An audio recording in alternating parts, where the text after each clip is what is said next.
untuk Pak Yai Fauzi, mohon refleksi sedikit, kemudian ini wahing seperti Adam ditiup rohnya. Lumayan ngono. Kayak sing ngarane Adam biyen wahing dia sapa ya. Ngarane ya ora apa-apa ya apik. Oke. Selain itu Pak Mustafa akan membacakan puisi. Kemudian puncaknya adalah Kiai Haji. Ya ayyuhal zamil illa illa sallallahu alaihi Pak Nyun Sewu. Terima kasih. Assalamualaikum warahmatullahi wabarakatuh. Terima kasih saya bisa berdiri duduk di tempat ini sampai pagi, dan penghormatan buat saya karena nama saya disebut Mbah Kun di majelis ini, dan saya tadi sempat menyalakan rokok koreknya untuk beliau, jadi kebantai buat saya. Jadi sebut Cakung nanti luar biasa, apalagi besok disebut Rasulullah. Kalau saya sama Mas Sabran sih 2000-an pernah keliling Indonesia di panggung-panggung. Saya juga pernah tampil di TV itu di Adi TV, campur sari ngaji. Tapi nggak laku karena ratingnya kalah dengan Kiai Kanjeng.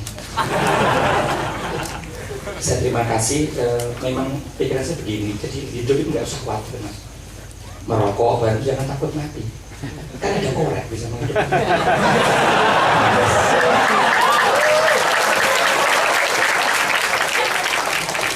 Kalau saya pikir-pikir, manusia sama setan kalau tanpa hidayah memang bagus setan.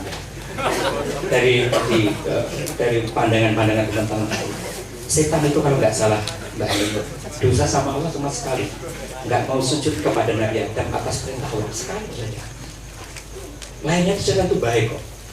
Menurut buku persetanan yang saya pelajari, saya tuh belum pernah dengar setan kok selingkuh. Persetan itu urusannya gampang, bacain ayat Quran, ayat kursi hilang. Manusia itu kalau nggak dilempari kursinya hilang. Jadi mohon maaf, konteks kekeliruan kita itu kadang kita salah sangka. Itu ada kejadian di kampung saya, ada seorang kakek-kakek umur 70 tahun, dan Isa itu jam 10. Digerutuk orang satu kampung, RT, RW, sampai lurahnya. Kakek itu sudah tua. Kalau sudah pikun nggak usah ada Isa kok jam 10. Kakeknya jam, kowe sing budek. Kamu aja nggak punya telinga. Aku ini ada jam itu pun 10 kowe ra teko. Ya saya jam 10 kowe teko, kowe sing budek.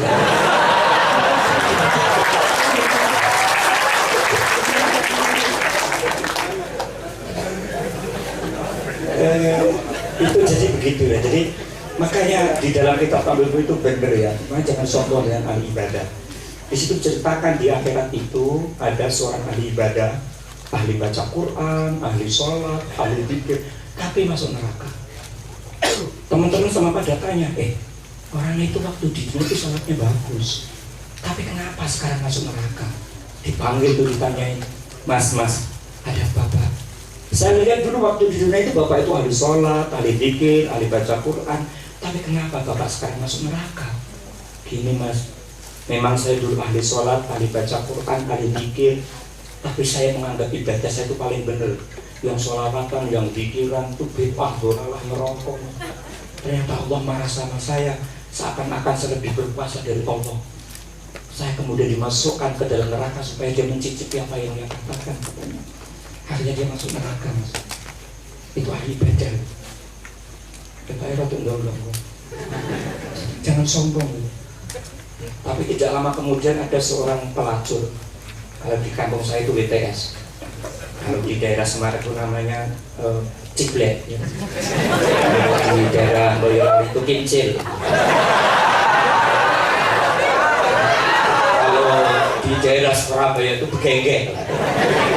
Asli mas, aku mau cokoran, aku ora tau nunggu mas, kok ketok rapat ya bersama.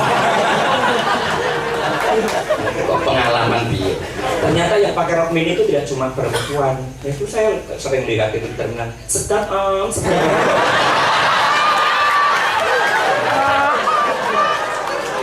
Karena suasananya agak mahal. sang pelacur ini tanya sama teman-temannya itu, mas, tadi ahli ibadahnya malah masuk neraka, ini pelacur malah masuk surga. Dipanggil tuh sang pelacur, mbak, ada apa mas? Kenapa mbak itu mau kemana? Mbak itu kan dulu yang sering di kafe. Iya mas, itu masa lalu saya. Tidak usah dikatakan, sebentar lagi mau ke surga. Enggak mbak, saya mau tanya kenapa anda pelacur bisa masuk surga? Gini mas, saya memang dulu sering ke kafe, karaoke. Mas kan salah satu pelanggan saya. Iya mas, saya memang dulu pelacur BTS. Saya ini janda anak 2. Suami saya terlalu sayang sama aku, sehingga saya tidak diizinkan untuk bekerja. Suatu saat saya diuji oleh Allah, suami saya sakit keras, harta kami habis untuk membiayai sakit sampai suami saya meninggal. Akhirnya saya merawat 2 anak tidak punya apa-apa. Akhirnya saya diajak teman untuk bekerja di rumah makan. Saya suruh melayani orang-orang yang mau makan, tapi saya dibohongin mas. Ternyata suruh makanin lelah hidung belang. Saya suruh makanin manuk cocak rowo. Suatu saat mas, saya pulang dari melacur itu lewat di Maiyahan. Jalannya macet. Waktu itu ada ustadz yang lagi ceramah. Kalau nggak salah dari Salatiga tuh orangnya.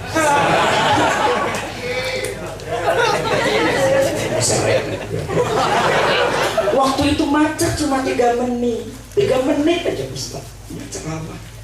Hidayah datang, ustadznya bilang, barang siapa mau bertobat dari dosanya sebelum nyawa sampai ke keran tenggorokannya, tobatnya diterima oleh Allah. Saya langsung merinding mas. Saya pulang, langsung aku hadus keramas, saya tobat. Kemudian saya bekerja sebagai pembantu rumah tangga. Sampai saya mau mati, sholat saya belum benar mas. Saya jam 5 pagi, pulang jam 5 sore. Tapi ternyata Allah memberikan ampun. Setiap malam saya rukuk dan sujud, dan aku diampuni oleh Allah. Coba ya pun terus ngomong pelacur saya, ya coba. Itu salah satu kisah. Cuma orang tua saya itu bilang begini, Le, kalau kamu pengen jadi orang yang berhasil, besok dunia itu akan rusak. Yang selamat hanya 5, itu orang tua saya. Karena orang tua itulah saya sangat sayang banget sama istri. Istri saya itu kalau belum mati belum mau saya kubur.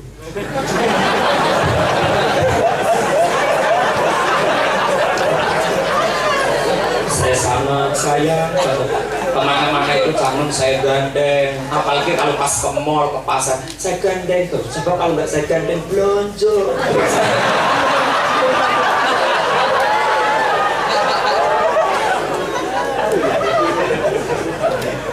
5 perkara nak, karena takut.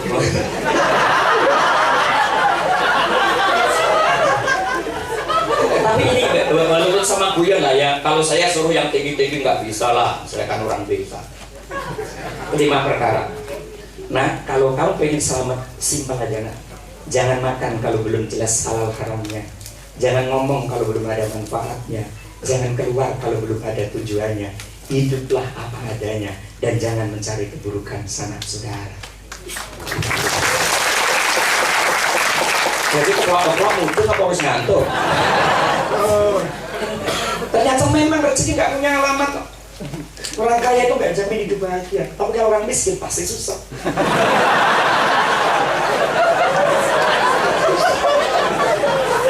Kadang yang jadi lurah, jadi camat nggak bisa pergi haji umroh, yang punya mobil bagus nggak pergi haji umroh. Tonggoku mas cuma pembantu rumah tangga, mengdodur gedung gedang kaji, mengdodur gedung gedang sawite sak tangan dua-duanya.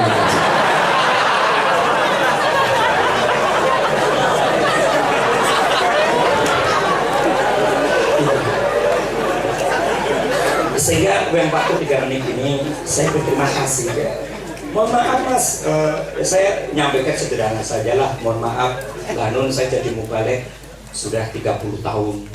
Usia saya sudah 48, istri saya sudah 3, anaknya.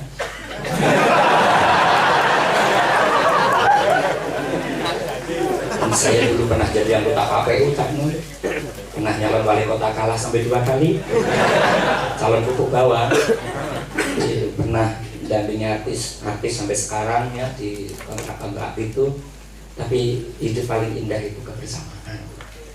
Boleh HP, kalau kamu bilang, HP gue mangan telo, urip murah kosong yang desa rapoto, yang punya harapan urip mulia daripada mangan roti, yang dijejeli hasil korupsi. Hasil apa-apa itu serang kesempatan duit. Jadi, mohon maaf teman-teman, sebenarnya rezeki itu nggak punya alamat benar. Rezekinya alamatnya gimana? Ada alamatnya rezeki. Rezeki itu datang sendiri bersamaan dengan 4 perkara kata Ibu saya. Satu iman.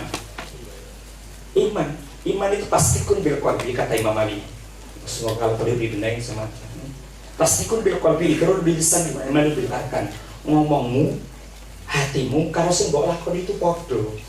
Susahnya kamu itu yang di hatimu dengan sing mbok lakoni kira podo.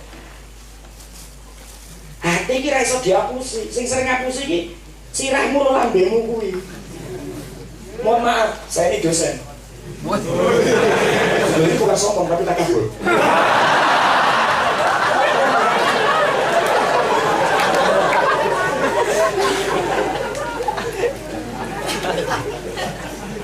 Mohon maaf, 90% orang berbuat maksiat itu tanpa agama itu tahu. 90% ngerti psikologi. Jadi mohon maaf, nek ngomong korupsi di Jakarta aku nggak usah ngomong korupsi gitu, soalnya rasa bukan ada yang ngerti. Nek tonggomu selingkuh kamu nggak ngomong zero gitu, soalnya rasa bukan ada yang ngerti. Iki wis esuk pidato rasa suwe aku rasa bukan ada yang ngerti. Sambil lagi jam aku juga gitu. Sudah tahu makanya orang berbuat maksiat kata mbakmu nggak pernah pakai agama, nggak pernah pakai hati. Mau Arab selingkuh berbuka mas, assalamualaikum. Saya jawab waalaikumsalam. Monggo mas, sebelum kita berzina istighfar dulu 3 kali. Sudah selesai, alhamdulillah ya Allah. Ya Allah.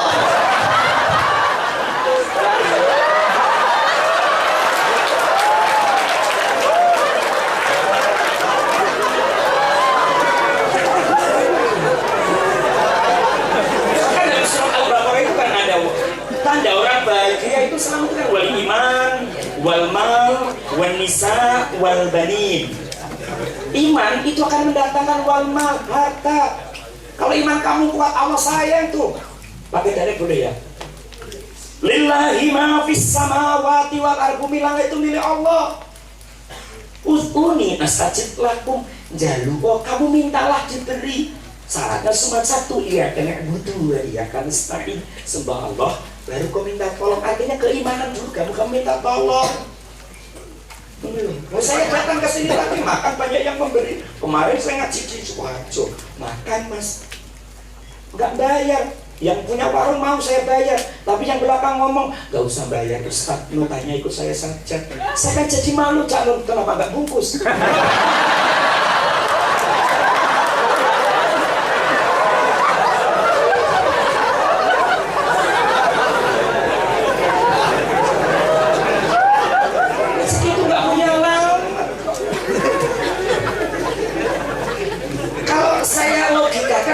Sudah wali iman, wal mal, wal nisa, wanita, rumah tangga, gak usah kamu bingung-bingung.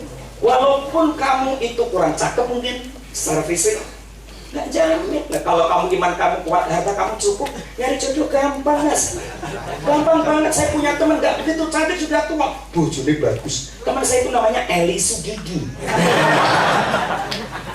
Wah, bojone gari.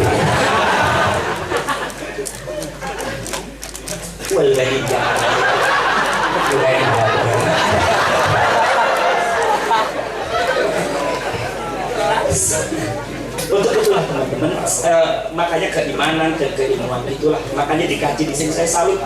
Ini kurang 2 menit, saya agak panjang sedikit boleh. Keilmuan dan ini nyatu. Di saat orang Islam di kelompok-kelompokan di mana-mana, di kelompok Arung, kelompok Kopiah dan Sarung, ada kelompok RCTI rombongan Celana Tinggi Indonesia, kelompok Pajero pasukan jenggot Rasul, ada kelompok KMT kelompok mangan terus.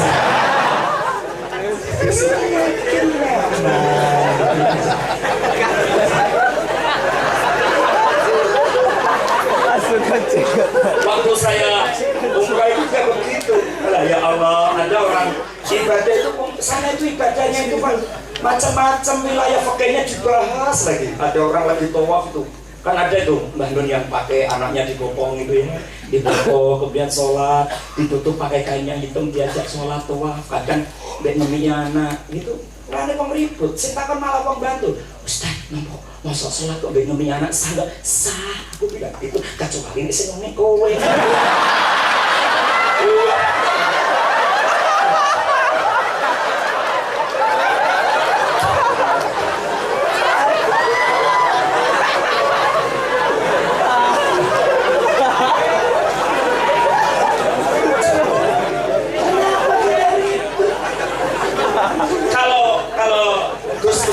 Orang yang masih meributkan keimanan orang lain itu pertanda keimanan dia itu belum yakin dengan keimanan sendiri.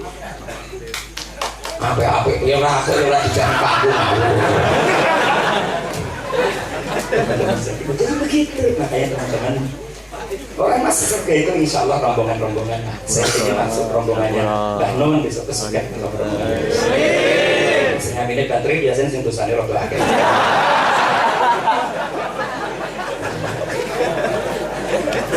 Makanya teman-teman kalau toh mohon maaf kalau Mbah Nun kan nggak suka pekerjaan. Kalau saya juga sudah bekerja di mana-mana, pernah jadi pimpinan perusahaan, ya. Saya juga pernah menjadi vokalis terbaik nomor 2 Provinsi Jawa Tengah tahun 99. Waktu itu pesertanya ada 3, yang 1 berhalangan hadir.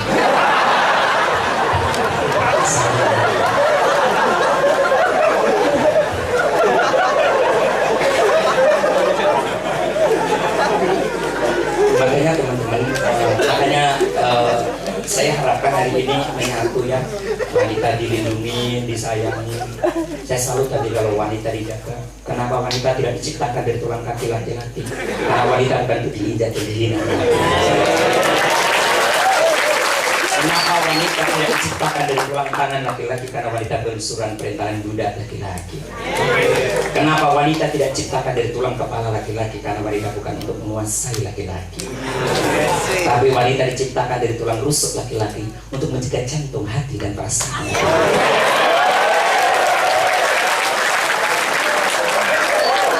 Maka hatinya sangat mudah kalau sudah menghadapi istri dan anaknya.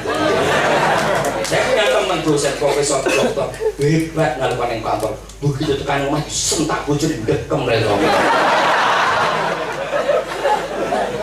Satu kisah menarik hari itu terakhir kisah saya. Ada seorang suami itu sayang banget sama istri. Sebelum musim hujan kemarin, istrinya mati 6 bulan itu masih dikunjungi di kubur. 6 bulan saudara. Setiap hari disirami, dikunjungi, disirami pakai air. Sampai istri saya itu cemburu, Mas. Kalau besok kita suami istri seperti itu, Mas. Istri sudah mati 6 bulan, setiap hari didatangi, didoain, disirami pakai air. Moga-moga kita besok seperti itu ya, Mas. Kalau nanti saya yang mati duluan, amin. Mas, kalau Mas duluan juga begitu, iya. Sayang betul ya. Kemudian saya penasaran, setelah 6 bulan ada 3 hari saya panggil, Mas, sayang bener kamu sama suami, sama istri. Suamimu mati, istrimu mati 6 bulan. Kadang dari kamu cuma minimal malam Jumat kamu datang, kamu sirami dan kamu doain. Apa rahasia rumah tanggamu, Mas? Gini, Ustadz, istri saya itu meninggal dunia karena sakit. Seminggu sebelum wafat dia pesan kepada saya, Mas, kelihatannya saya bakal mati duluan.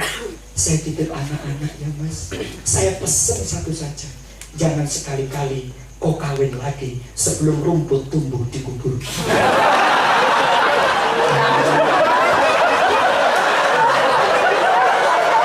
Berarti dia tidak bisa nyirami. Ternyata kasih sayangnya semua. Ya itulah, sekali-kali kalau saya nggak ada makna agamanya, makanya saya disebut kiai itu nggak pakai col. Terserah kau nyebut apapun, yang penting saya itu ceramah, ngajak orang itu senang gitu aja. Saya tidak punya kapasitas intelektual, walaupun saya dosennya. Saya tidak punya kapasitas seperti itu karena jamaah yang saya hadapi adalah orang-orang kampung, orang-orang desa. Tapi senang di sana kalau kampung itu enak. Makanya orang Islam itulah yang nyaman aja lah. nggak usah terus pakai jilbab. Pakai jilbab itu kalau pas keluar. Kalau di rumah ya sudahlah pakai pakaian serotot terontong-terontong. Dia selera. Gue neng kualat gue jilbab gue juga rapat kausan sipil. Gue jadi nyokot kalian jempol.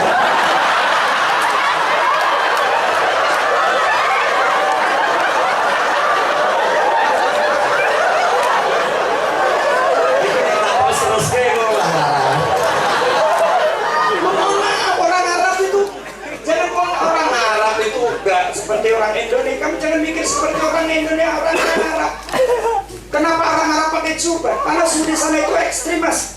Kalau panas sangat panas, kalau dingin sangat dingin. Sehingga kalau panas pakai jubah menjadi pelindung matahari, kalau dingin menjadi penghangat tubuh. Kamu tidak harus pakai jilbab, harus pakai jubah. Nanti kan ngaret.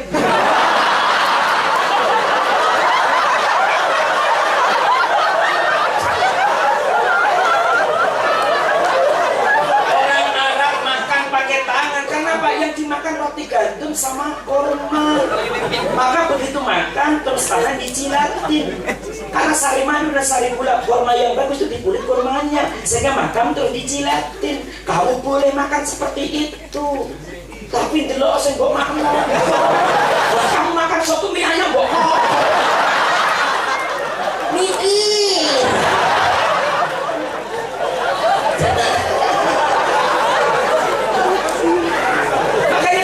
Sekarang betul, kamu nggak usah takut dengan masa depan anak-anakmu. Anak-anak kita, saudara kita besok diberi rezeki oleh Allah. Jangan takut karena ayah takut pasti besok kerjanya gimana. Allah yang kasih rezeki kok. Itu enggak, Mas? Minuman ini mahal apa tidak tergantung ilmunya kok. Nilainya tak nuntut putih paling ya 5.000 lah. Saya pernah minum satu gelas segini, Mas, 25.000. Nih terminal motor mabur. Malah kemarin saya satu gelas 150.000. Istri saya tanya, Mas, satu saya kata betul. Cawongnya ya, cawongnya gimana?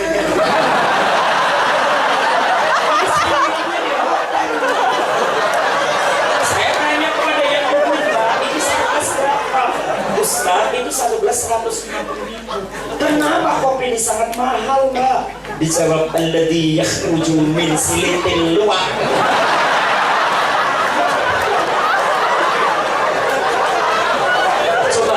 Barangkali ada untuk membuat suasana menjadi lain lah. Tapi paling tidak itulah. Makanya saya pilih komunikasi publik seperti ini. Jangan merasa sombong. Orang merasakan nikmatnya kaya karena pernah miskin. Orang merasakan nikmatnya sehat karena pernah sakit. Iya Pak Ji. Kalau mau seneng sekarang, jangan nunggu tua. Makan enak kok ngenteni tua. Mana enak ngenteni lorong. Naik mobil anyar kok ngenteni ambulan. Jadi ini sos lonjol.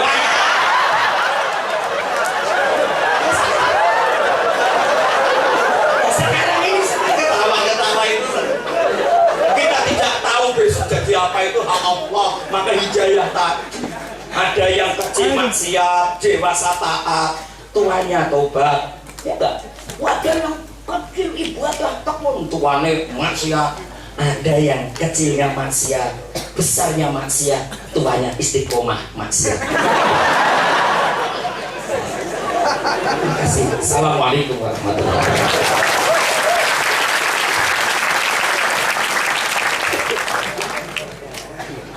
Oke, teman-teman sekalian, kita ucapkan terima kasih kepada Kiai Fauzi. Saya derek titip Cahyo Sumobar. Dan di Maiyah ini tidak ada organisasinya, tidak ada strukturnya, tidak ada atasan bawahannya. Sampean di Maiyah, alhamdulillah, tidak di Maiyah, alhamdulillah semua baik. Tidak ada susunan otoritasnya, jadi monggo lah pokoknya ditemani untuk ben iso seneng rasa ngendane aku. Nah, misalnya tolong diingat bagi terutama yang semester akhir ya, yang semester awal ya. Jadi beliau ini memiliki di Maiyah itu kan kita dulu sudah mengenal ada pembongkaran mesin otak kita, mesin hati kita dibongkar supaya mendekati atau berkembang menuju apa yang sebenarnya disiapkan oleh Allah. Menurut Sabran kan otak manusia digunakan paling banyak sekarang masih sekitar 8% ya Bang? Ya Bang, berapa? Yes, sekitar, pokoknya isi. Apa namanya? Kalau otak dipakai 10% itu penelitian lama yang terbukti tidak benar. Oke. Jadi kalau sekarang ya bisa dikatakan bahwa otak kerja itu hampir selalu 100%, yang fungsi utamanya membuat seolah-olah yang kerja hanya 10%. Oke. Tapi sekarang kan ada kerjaan standar dan kerjaan kreatif, ada kerjaan kuantitatif, ada kerjaan kualitatif. Maksud saya gini, jadi kita mengenal misalnya ono wong sing berujur wae berat bal-balan iki ora gelem menggok-menggok, ora gelem oper silang, ora gelem namburi tapi tulis. Jadi orang yang berpikirnya linear. Dan ini bagus untuk orang yang memang taat dan pegawai yang memang hidupnya di situ. Orang yang taat sholat, taat ibadah, tapi dia tidak bisa bergaul dengan banyak kemungkinan, maka dia sebenarnya diperlukan mekanisme berpikir yang siksa. Kemudian kalau perlu dia spiral, jadi bisa, kalau perlu nanti puncaknya ada siklikal. Jadi kalau Anda sudah siksa kayak beliau tadi, ya itu gue mesti orang nyongkok Rene jebul mencolot Rono jebul mencolot Rene, kan begitu. Jadi beliau mampu menciptakan indahnya kehidupan dengan siksa-siksa pemikiran, dan untuk bisa siksa dibutuhkan imajinasi. Bahkan sekarang untuk ngurusin fikih saja perlu imajinasi. Pak Muzamil ini, karena dia waktunya nanti tinggal sedikit, saya akan pamerkan. Pak Muzamil ini akan menjadi perombak prinsip-prinsip fikih, terutama epistemologinya dan lughawiyahnya. Ini 14 abad orang dibiarkan berada di ketidaktepatan istilah, dan Pak Muzamil nanti akan yang merombak. Itu karena dia ketemu saya di penjualan mobil, kemudian ikut Pak Ian, dan di sini dia memiliki keberanian imajinasi yang luar biasa. Nah, beliau sangat cocok, dan beliau sudah siksa, sudah spiral, sudah siklikal, macam-macam itu membuat kita tidak kaku, membuat kita tidak bodoh ya. Jadi misalnya baru sholat kok orang untuk salam, orang untuk salaman barang itu kan bukan orang imajinasi, orang ketepatan berpikir, orang siksa. Kan baru sholat kan, harus baru sholat, baru assalamualaikum, ini kan ojo meneh kok salaman bal-balan dia itu kan untuk buanter banget untuk sing ora itu adalah kue ngentut kuwi ganggu wong akeh. Ning nek secara syar'i, secara fikih ngentut bar salat ora masalah kan begitu. Nah, orang kalau tidak punya pemikiran yang imajinatif dan siksa seperti itu tidak bisa melihat konteks iki mambul amalan dan seterusnya. Nah, beliau ini contoh yang baik dari yang ini yang kita butuhkan. Karena di sini bukan yang diomongkan yang penting bagi Anda sudah tahu semua yang diomongkan. Yang penting adalah Anda dibiasakan untuk berpikir lincah, untuk berpikir siksak, untuk berpikir imajinatif, untuk melihat hidup ini secara menyenangkan dan nikmat. Itu loh. Karena wanita diciptakan tidak dari tulang kaki. Bukan apa. Itu kira-kira sekalian ya. Jadi sekali lagi tepuk tangan untuk dia. Waktu kita tinggal sedikit tapi tidak sedikit, saya kira kita akan mendengarkan puisinya Pak Mustafa W. Hasim yang akan dikomentari sendiri dan diterangkan sendiri.